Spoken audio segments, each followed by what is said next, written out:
Ghana has depended on exporting commodities such as oil, gas, cocoa, gold, and other goods for years. Salt, another valuable resource abundant along Ghana's coastline, remains less explored. The Songor Lagoon in Ada, located in the Greater Accra region of Ghana, is the largest salt reserve in the country.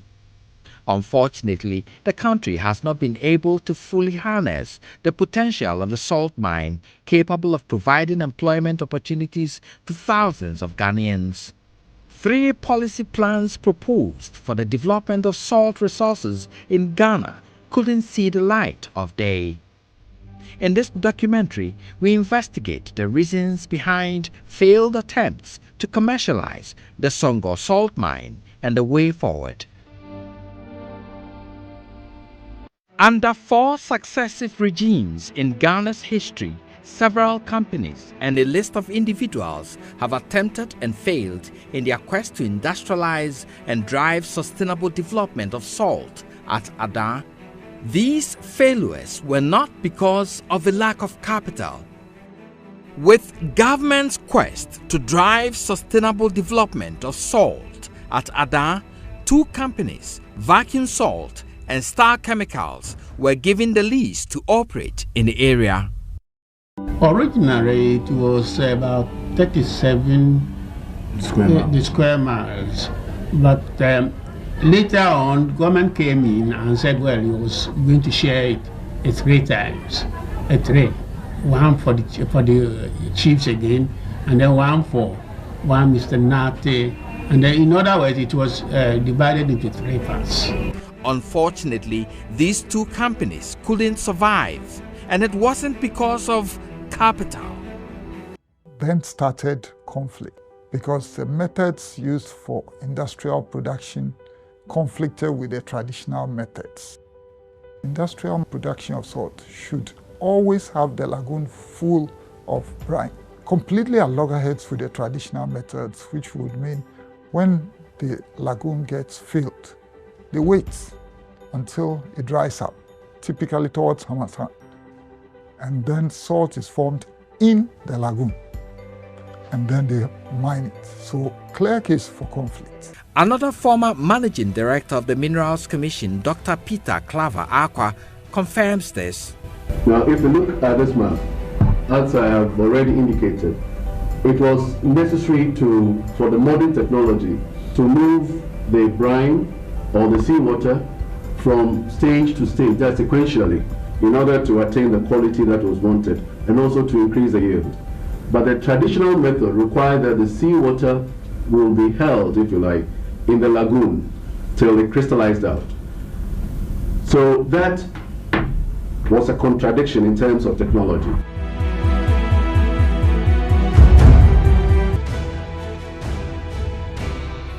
Misconceptions about the perceived ill intentions of large corporations have been known to exacerbate conflicts.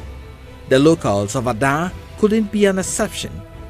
Ernest Kublenu, the secretary for Ada Youth Forum for Development, has long diagnosed this conception. The perception of people that once the lagoon is commercialized, a lot of people are going to lose their livelihood, a lot of people are going to be thrown out of job, a lot of people are not going to get their basic source of income. I would say it is as a result of the fact that people really don't understand the issues. Different families claiming ownership of the concessions wouldn't allow smooth operations of the companies.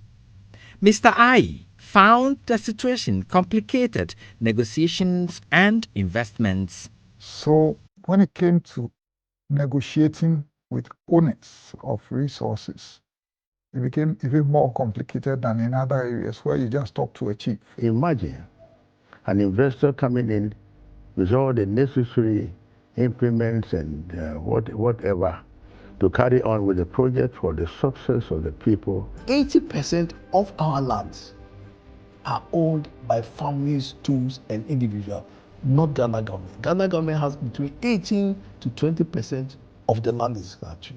We have to deal with different families, different institutions. Some they have conflicts, they have court cases, which makes it very frustrating for an entrepreneur or a business person who wants to exploit it. Always there's a problem. One clan will say this, another clan will say that.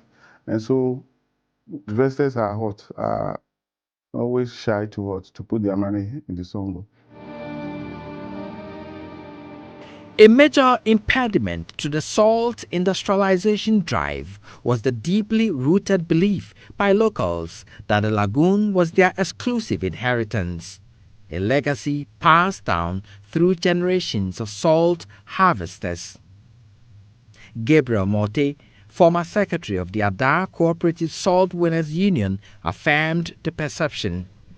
About 2 centuries back, when our great-grandfathers were mining here, and we still hope to continue mining in the lagoon. And in fact, we are not going to give way to anybody who will like to infiltrate our efforts. Mr. Quino observed the misconception made it very difficult for investors. You've pumped in money, you have invested, you've taken loans to produce, but they can come in and harvest the salt, take the salt away. And that was a constant problem. They think they have a right to their natural resource, so they'll come in and take the salt. Chief Director at the Ministry of Lands and Natural Resources, Professor Patrick Agbesinyale, has also been worried about the development. The local communities have been sentimentally attached to the resource in such a way that arrangements for the exploitation of this resource have been very, very difficult. You can't say that Obuasi or Ashanti people will lay claim to their gold and say that, hey, the gold belongs to them, so we cannot mine. Private investor can mine the gold. The gold is mined for the benefit of the whole country. The earliest form of law that was promulgated around the Songor salt was Act 153, which has now defined salt as a mineral.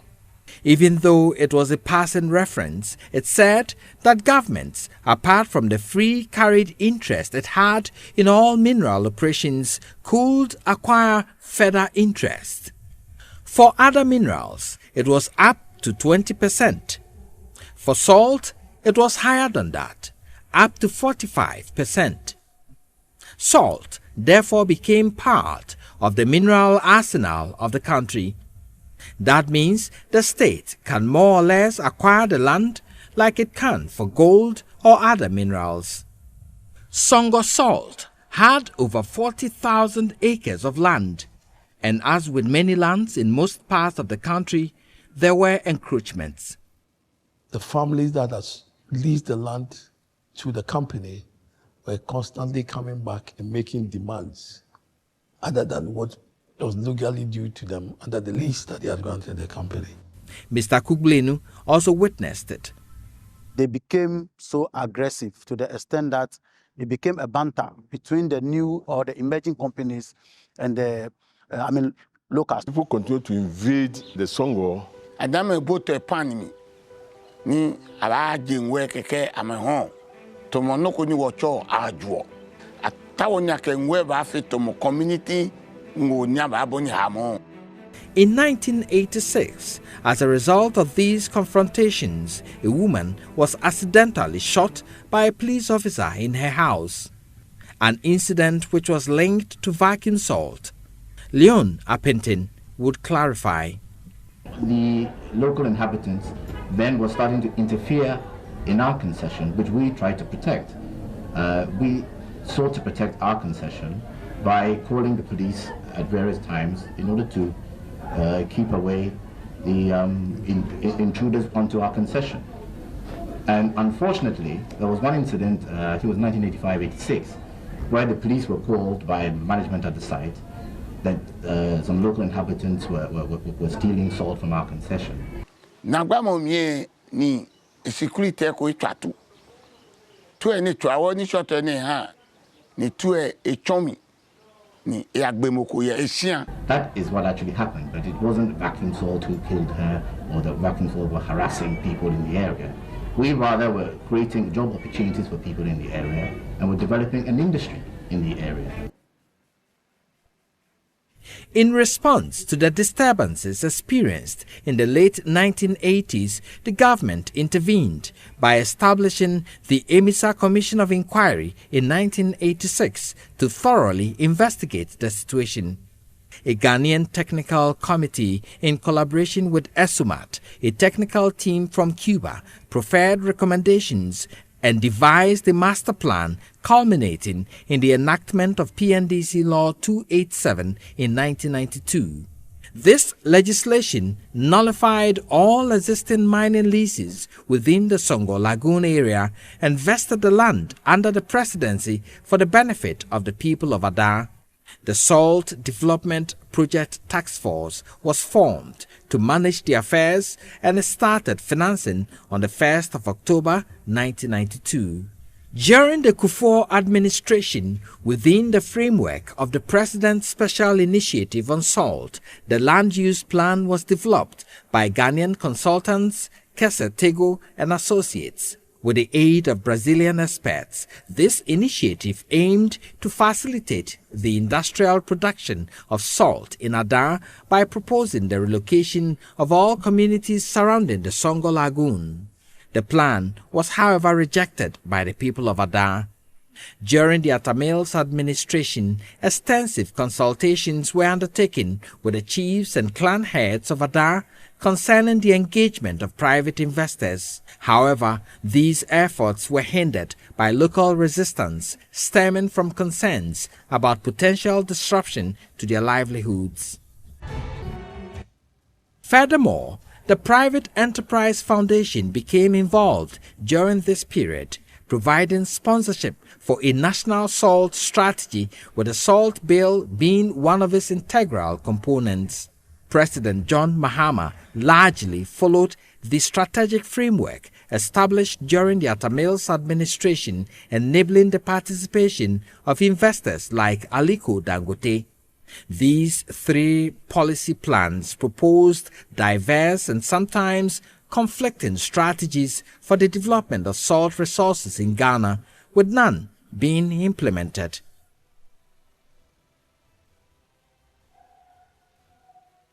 For nearly 4 decades, the absence of commercial salt production hasn't augured well for the survival of the mine. Stakeholders observe fast deterioration of the mine in recent times.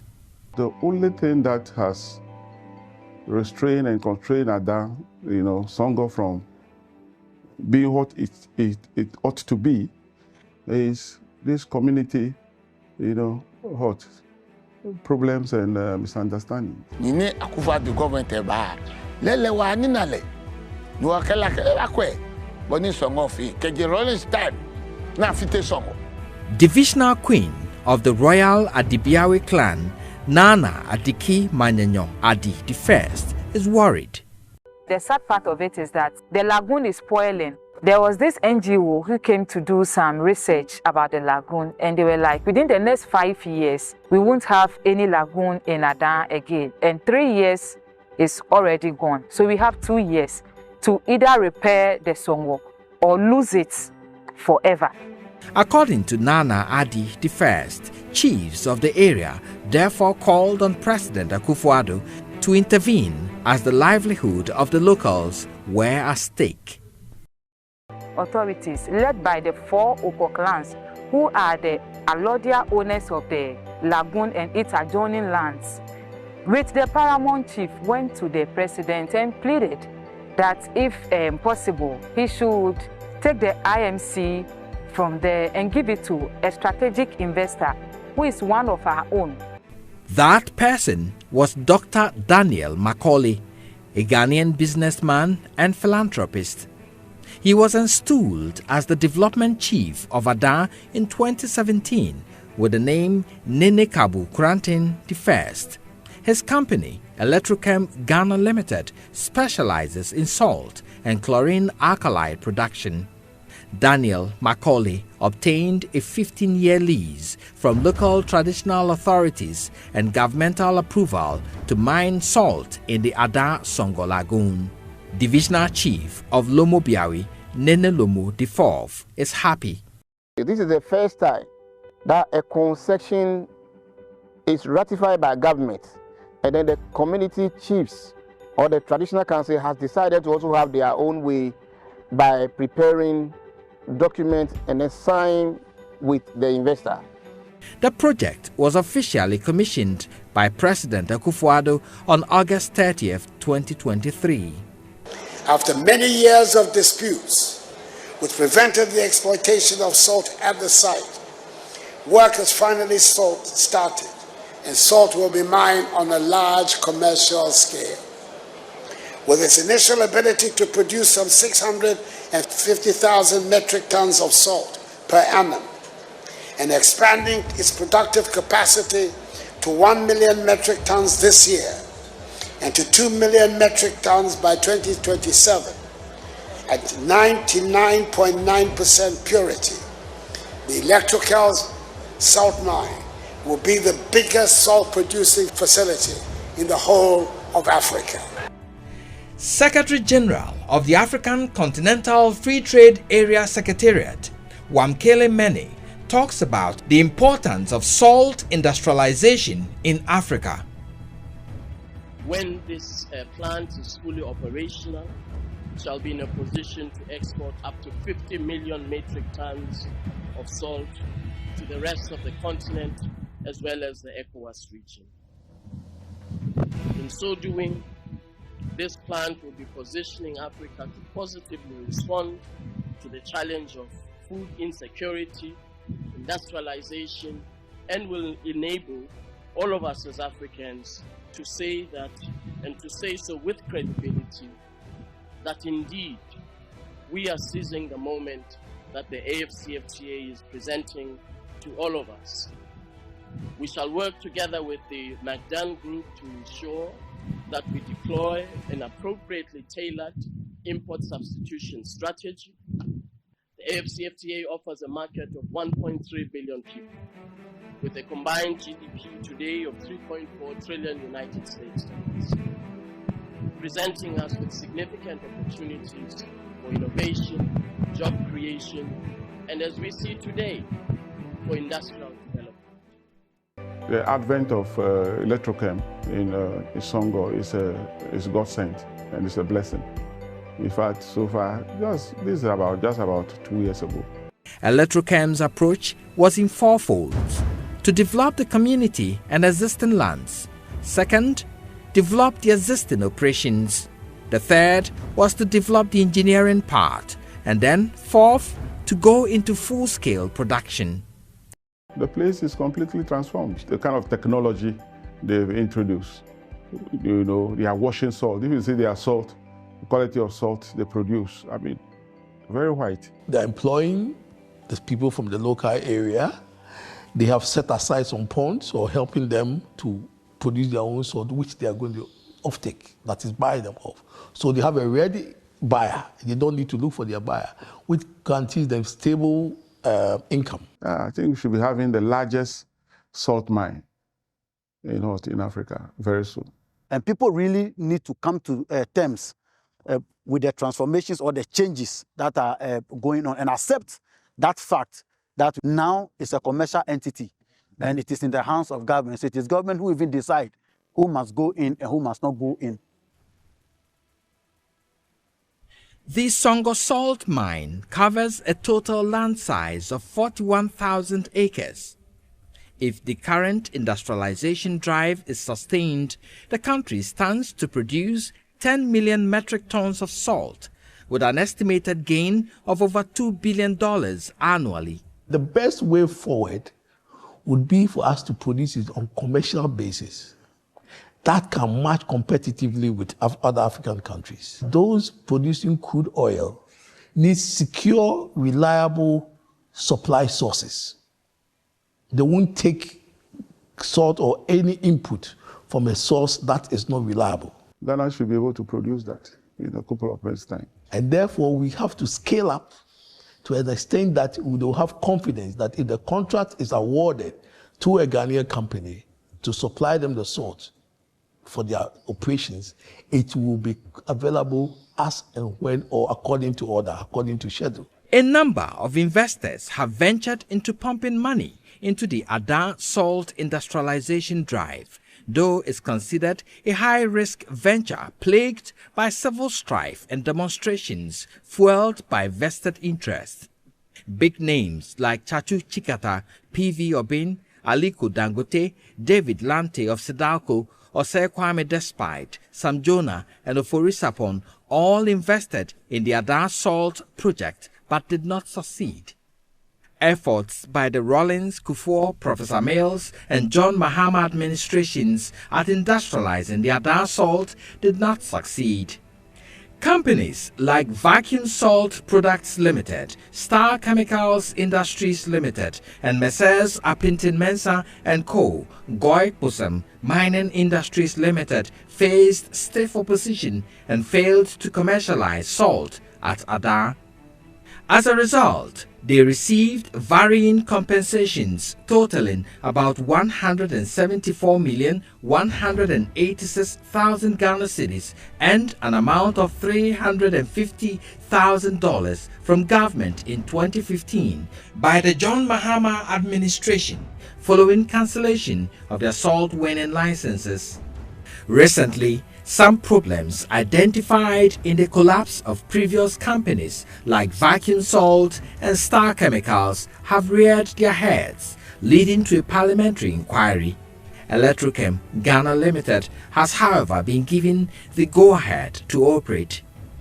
The Parliamentary Select Committee recommended, among other things, for Electrochem Ghana Limited to cede part of its concession to local miners within the area, but indicated that such mining activities should be undertaken according to the environmental protection laws and practices as sanctioned by the Minerals Commission and the EPA.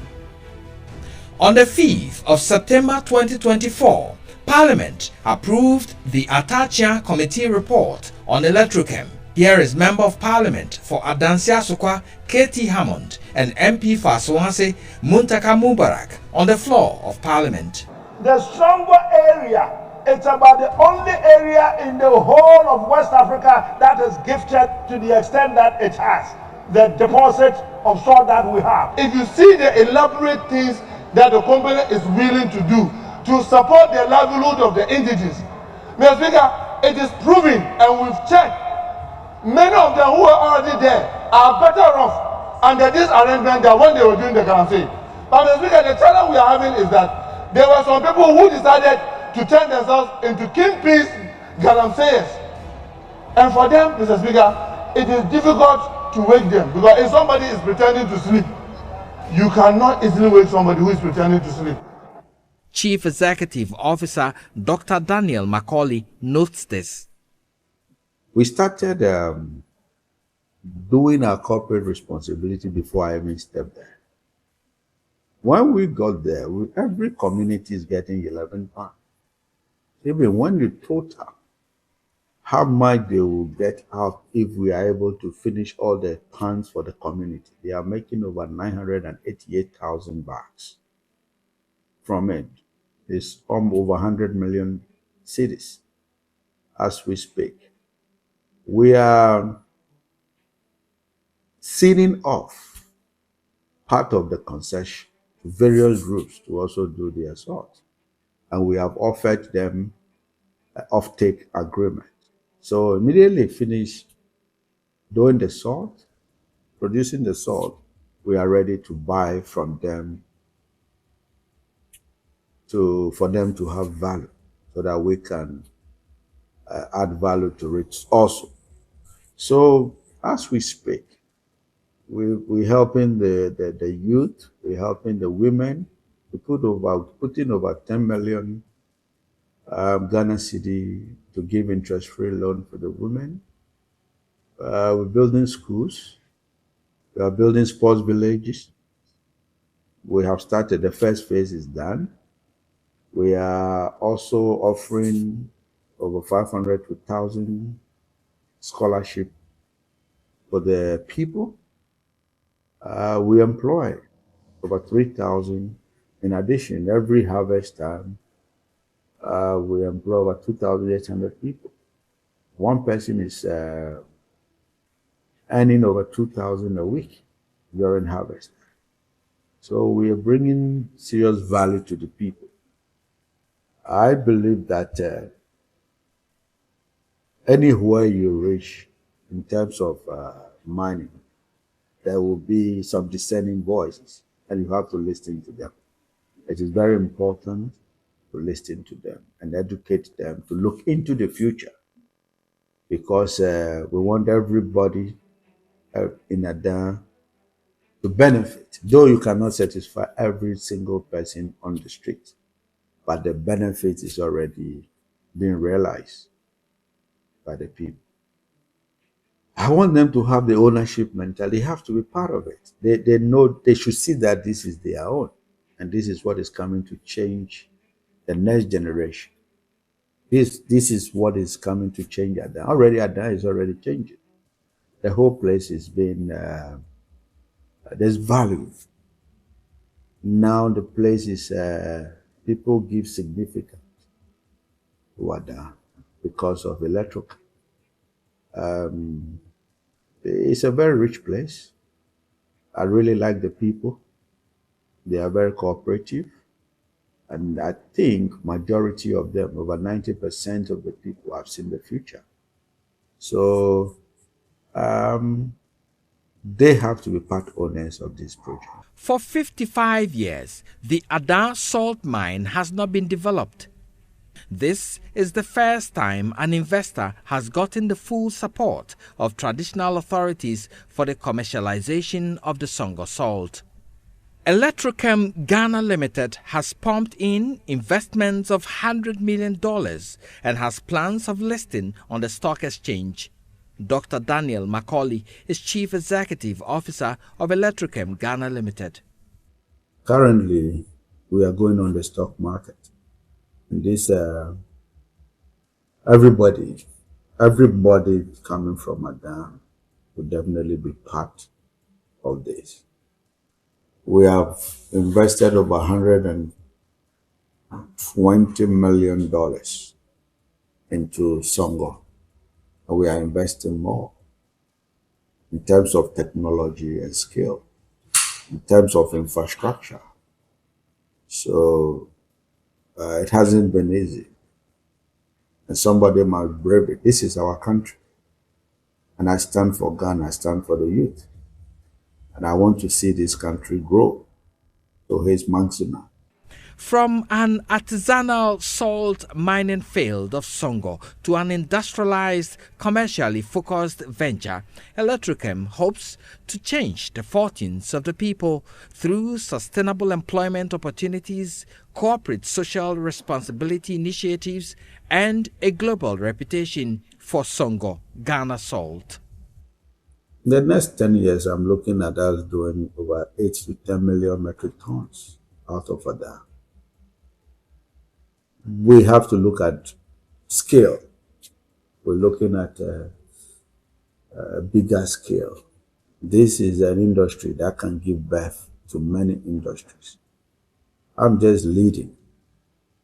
A lot of industry will be given birth out of this industry. And a lot of SMEs. We're talking about women. We're talking about chemical companies. We're even building a university, a chemical university, out of this resource. So it's a dream that is being realized as we speak. So we're talking about Ghana and Africa as a whole. So I'm standing and I'm braving to make sure that this comes. I risk with my own resources. In life, 99 of the people will say you're wrong. It's either you are making history or you are making a big mistake. But I believe that what I am doing right now is the way to go for the ordinary Ghanaian.